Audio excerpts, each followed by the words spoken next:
Internal ini akan bicara orang-orang terdekat kita. Mhm.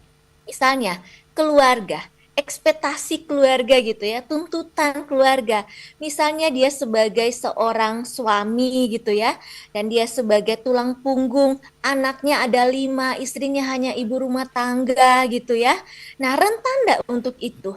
Ya, rentan. Sebaliknya juga, sebagai seorang istri, misalnya suaminya juga tidak bekerja, atau suaminya hanya bekerja sebagai buruh, kemudian dia harus berusaha bahwa anak-anak saya tetap harus sekolah di tempat yang bagus, gitu ya. Bagaimana kita berempati, dia berjuang dengan kondisi kesehatan mental. Belum lagi dengan anak-anak muda. Anak-anak muda di luar sana ya, kalau kita lihat di mereka dengan isunya bahwa generasi sandwich, generasi stroberi gitu ya, banyak sekali tekanan ekspektasi, sebenarnya bukan dari dirinya, tetapi dari lingkungan.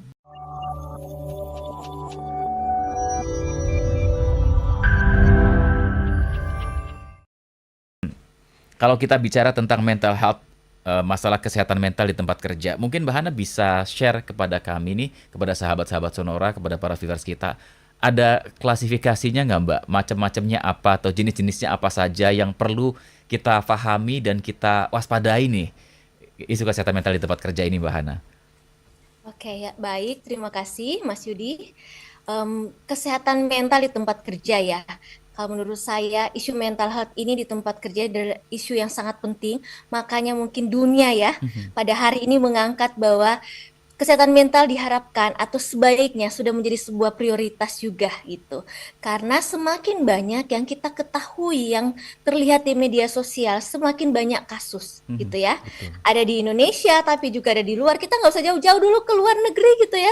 Tapi di Indonesia juga kita bisa lihat di media sosial banyak kasus karena kondisi beban kerja Mhm. misalnya Mhm. gitu, atau mungkin permasalahan-permasalahan lain yang ada di tempat kerja itu bisa memicu seseorang mengalami namanya gangguan mental. Mhm. Akhirnya mengalami masalah dalam pekerjaannya gitu ya, sampai muncul ya sekarang sudah marak juga dengan isu suicide itu. Oke. Nah, ke atas dasar itu kalau dari saya akhirnya muncul bagaimana tema hari ini ya Mhm. Mas Yudi ya. Oke.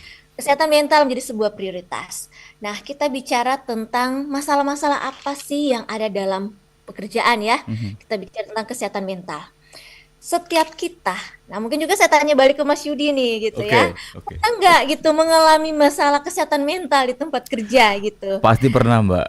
Betul Mhm. sekali gitu. Jadi Mas Yudi, saya juga sebagai psikolog klinis, kita pernah menghadapi kondisi itu Mhm. gitu. Dan itu hal yang normal, Mhm. hal yang wajar karena kita sebagai pekerja. Sedangkan kita pun hanya sebagai ibu rumah tangga. Sedangkan kata orang, mohon maaf, pengangguran aja menghadapi masalah kesehatan mental. Apalagi kita ketika kita bekerja, kita diperhadapkan dengan banyak hal. Ya. Ya, kita diperhadapkan dengan kita bicara dulu tentang internal kita. Internal ini akan bicara orang-orang terdekat kita. Mhm. Misalnya keluarga, ekspektasi keluarga gitu ya, tuntutan keluarga. Misalnya dia sebagai seorang suami gitu ya, dan dia sebagai tulang punggung, anaknya ada 5, istrinya hanya ibu rumah tangga gitu ya. Nah, rentan enggak untuk itu?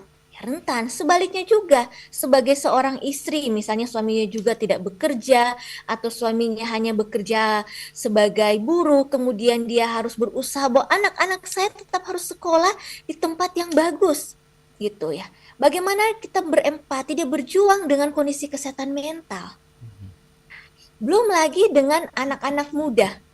Anak-anak muda di luar sana ya, kalau kita lihat di mereka dengan isunya bahwa generasi sandwich, generasi stroberi gitu ya, banyak sekali tekanan ekspektasi, sebenarnya bukan dari dirinya, tetapi dari lingkungan.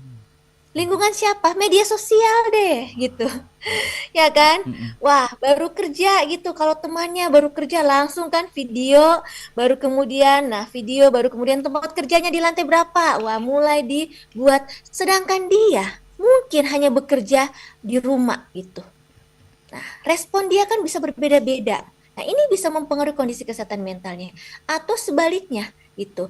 Dia yang memang bekerja di tempat yang bagus, ya kan? Tekanan yang banyak, Oke, tetapi kembali lagi mungkin secara pendapatan yang di rumah lebih banyak dapat gitu ya. Nah, Nah, ini juga ya usia kompleks ya Mas ya, betul. gitu. Ini masalah kesehatan mental tempat kerja banyak sekali gitu. Nah, belum lagi misalnya dengan orang-orang yang dia sudah punya dengan posisi yang top leader. Mhm, Beberapa pasien, klien yang saya tangani, mereka bukan dari yang masih fresh graduate kemudian mengalami masalah kesehatan mental tempat kerja. Malahan mereka yang sudah punya posisi jabatan, ibaratnya uang nggak mungkin nggak punya gitu mhm, ya. mhm, Mereka punya, tetapi ada masalah psikologis dalam diri mereka yang belum terselesaikan. Sampai itu bisa menimbulkan gangguan psikologis. Masalah psikologis bisa dialami oleh kita semua. Namun tidak semua orang bisa mengalami juga dengan disebut dengan gangguan psikologis gitu. mhm. Oke. Jadi masalahnya kompleks dan bermacam-macam ya, Mbak, ya, Ya dari betul sekali level Mas Yudi. level yang paling rendah sampai level yang paling tinggi semua punya masalahnya masing-masing, ya. Benar sekali. Nah, tadi ada masalah psikologis, gangguan psikologis. Ini, perbedaannya apa, kemudian menyikapinya harus seperti apa, Mbak, untuk, Oke. masalah psikologis dan gangguan psikologis ini? Ya, masalah psikologis, misalnya kita ekspektasi ya dari orang sekitar kita menjadi beban pikiran gitu ya. Mhm, Akhirnya mulai mempengaruhi, oke, mempengaruhi cara berpikir kita, Mas, mempengaruhi juga motivasi kita gitu ya. Kita datang bekerja gitu untuk apa? mhm, Akhirnya kan itu menjadi beban mhm, gitu. mhm, mhm, Nah, kalau kayak itu tidak langsung diselesaikan, ya kan kita tidak belajar untuk berproses menjadi lebih baik, mhm, ini bisa naik gitu ya, bisa naik kemana tingkatan yang lebih lagi gitu. mhm, Seperti apa? Nah, seperti tingkatan stres, baru mhm, kemudian orang mengalami burnout yang mhm, tadi Mas Yudi sampaikan, mhm, belum lagi dengan depression, mhm. baru kemudian ada kondisi panic attack. Oh, Awalnya mungkin dia nggak apa-apa gitu kan, oke, tetapi mungkin dalam situasional tertentu gitu ya, ketika dia menghadapi banyak trigger dalam pekerjaan, bisa nggak muncul panic attack-nya? Bisa. mhm. Dan oke, kita nggak bisa pungkiri bahwa isu suicide salah satunya adalah berhubungan di tempat kerja. Wow, mengerikan dia, Mbak, ya. Sebetulnya sahabat Sonora sampai seperti itu. Dan makanya kalau kita sudah tahu dari awal tuh sebetulnya kita harus cari cara untuk menyembuhkan supaya tidak bertambah parah ya. Betul Dan sekali.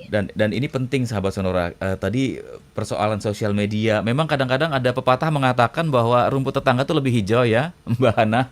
Jadi kita kadang-kadang suka membanding-bandingkan dengan teman kita dari status-status yang di-upload, ada yang dibikin story dan segala macam. Padahal semua orang tuh punya masalahnya masing-masing. Nah, Mbak Hana kalau kita bicara tentang masalah psikologis yang tadi diceritakan, ketika kita sudah mungkin memiliki masalah-masalah tadi, sampai batas mana sebetulnya kita bisa menyembuhkan diri, menyembuhkan sendiri gitu ya, kita punya cara sendiri, atau di titik tertentu kita harus, oke, saya harus datang ke psikolog nih untuk mencari pertolongan supaya saya tidak bertambah parah. Nah, itu adakah batasannya atau bagaimana Mbak Hana melihatnya? Iya, yang pertama kembali kita belajar untuk evaluasi diri kita Oke. di tempat kerja gitu ya. Kenapa sih aku mulai malas-malasan gitu ya? Kenapa ya kok nggak semangat untuk ke tempat kerja gitu ya? Ada sesuatu apa gitu dalam diri aku gitu, dalam diri saya kah atau lingkungan gitu ya? Mhm, Jadi kita belajar untuk mengevaluasi penyebab perasaan ini muncul karena apa mhm, gitu. Dan kemudian oke ketika seperti itu kita mulai belajar untuk cari orang yang dipercaya untuk berbagi. mmm, Karena kan kok semakin banyak yang dalam pikiran kita gitu, wah itu kan jadi berat gitu ya Mas ya. mhm, Nanti mhm, berpengaruh ke fisik gitu ya. Nah berpengaruh ke fisik, nah ini buat para pimpinan. Perhatikan gitu ya, staf atau karyawannya, 1 bulan kenapa dia jadi kayak yang monoton ya. heeh, Izinnya, ah misalnya 1 bulan bisa 3 kali izin gitu. Tiap mhm, bulan ada izinnya. mhm, Nah itu kan secara normalnya kan sudah tidak wajar gitu ya Mas. Kenapa tiap bulan harus ada izin yang 3 hari gitu? Dia membuat settingan kan gitu. mhm, Karena dia ingin menghindari kondisi-kondisi yang tekanan gitu. mhm, Jadi itu bisa salah satu juga kayak kita melihat atau gejala-gejala gitu atau kita melihat orang-orang yang memang dalam kondisi tidak baik-baik saja di tempat kerja mhm, gitu. mhm, Dan mereka ya yang tadi mulai mencari bantuan. Cari bantuan jangan dulu ke psikolog, mmm, tapi cari orang yang kamu percaya untuk berbagi. orang yang dipercaya ini kan tidak selalu harus suami, tidak harus selalu istri atau pacar, ya kan? Ataupun misalnya bukan di tempat kerja dia tidak menemukan orang yang dia rasa trust, it's okay gitu ya. Tapi dia punya teman lah, bestie yang dia rasa Hmm. nyaman untuk curhat gitu ya. Belum konseling gitu, tapi baru curhat dulu gitu. Mhm. Karena apa Mas Yudi? Ya, Saya mengibaratkan gini ya. Kita bicara psikologis, kita bicara mental, sesuatu yang sebenarnya tidak terlihat gitu betul ya betul. buat orang lain gitu ya, Mhm mhm. atau mungkin ada yang terlihat buat orang lain tapi kita rasakan. Mhm mhm. Tapi kadang kita denial gitu ya, kita menyangkal Mhm nggak kok, masih bisa kok gitu, mhm masa gitu aku lagi sedih gitu ya. mhm. Nah, jadi ibarat sebuah gelas, saya mengibaratkan sebuah gelas, kita tuangkan air, Mhm.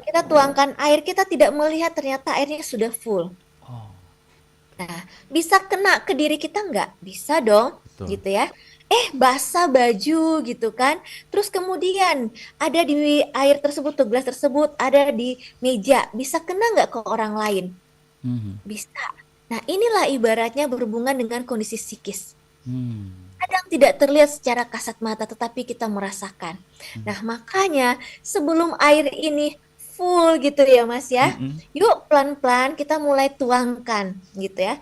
Kita tuangkan ke wadah gitu. mhm. Nah, saya lebih menyenangi ke wadah gitu ya. Jangan mengatakan teman curhat sebagai tempat pembuangan sampah gitu ya, tapi sebuah wadah gitu, wadah positif yang bisa membantu kita gitu ya. Mhm. Nah, ketika kita menceritakan, curhat ke rekan yang kita percaya gitu ya. Oke, baru kita akan melihat di situ permasalahannya. Oke. Sudah sampai sejauh mana Mhm gitu.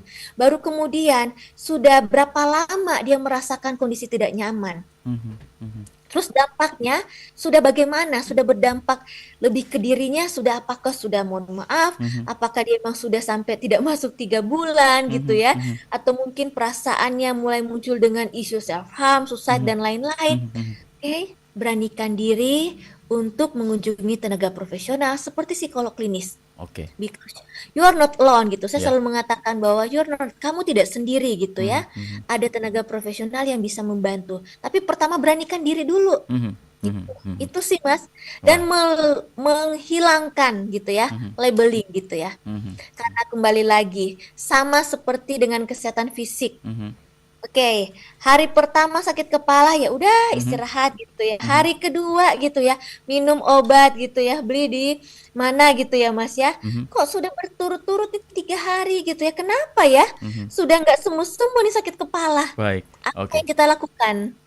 oke. Pergi ke dokter. Begitu Baik. pula dengan kesehatan mental.